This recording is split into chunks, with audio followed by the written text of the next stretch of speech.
Hello world, Brian here, sharing some thoughts from the road, same job, different uniform, load, locate, deliver, record, repeat. Hopefully we learn something together, or at least kill some time. Stirrat, Logan County, I've come through here more times than I can count, and I still don't have a clean way to describe what this place does to me. Not Stirrat specifically, just Logan County, the whole county.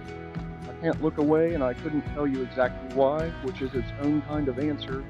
The valley pulls in tight here along 119, the way it does all through Logan, like the land is keeping something close to its chest. I ran deliveries through these haulers for years, watched the clock, watched the manifest, watched the road for the next turn.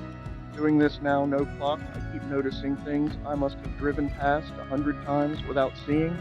I don't know what Stirrat was before it was a name on a sign, but somebody put that name here, and somewhere down the line, the rest of the story got complicated the way it always does in this county. Thank you for riding with me. We are in this together. Keep going.